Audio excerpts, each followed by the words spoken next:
Oh. Has that been like that the whole time? I'm not even wearing the same thing. This is so sloppy. Perfection is only in the eye of the beholder. One can only strive to be as perfect as possible within one's own imperfections and master the impromptu, unplanned, unscripted, unwarranted, unprepared, etc. So it's anything that humans in their mania of wanting to foresee things didn't catch on their radar. In music, it manifests itself in many ways. Happy accidents in the studio. Yeah, Kurt came in too early with the verse there, but they left it in. The random piano chord at the beginning of Roxanne. The noise the hammer makes when you hit a note on the piano. Or the squeaks of the acoustic guitar as the player slides down the neck to change chords. And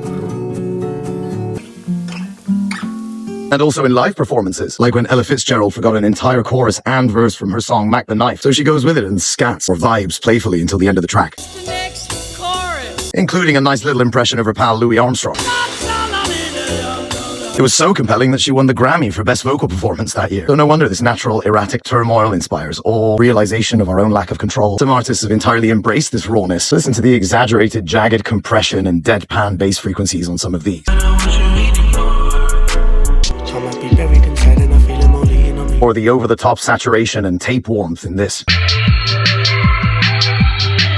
And of course there's Maggot Brain, and you've definitely seen its album cover before. Funkadelic was a legendary 1970s funk collective led by George Clinton. Recorded in a single impromptu take, it's a 10-minute long, snarling, epic lamentation of a guitar solo by Eddie Hazel.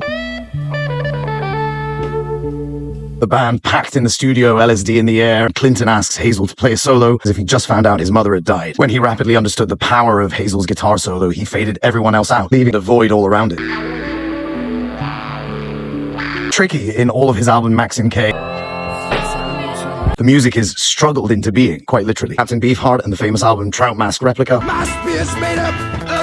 Almost manic in its complexity and imperfections. And of course, Blonde by Frank Ocean. The abrupt changes and soft loud aesthetics, showcasing his recognition of his own past mistakes. Music is the channeling of the violence and chaos, and when it embraces the lack of control that we feel, it sticks. Just listen to this traditional music from Vanuatu, a Melanesian nation close to Fiji.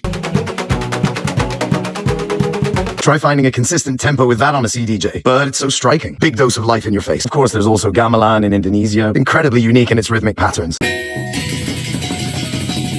They're so complex that the listener forgets that it's even a pattern. If this doesn't induce trance, then I don't know what does. And finally, we can't talk about the term impromptu without mentioning Western classical music, the arrival of free form in a school of thought that is infamous for its rigidity.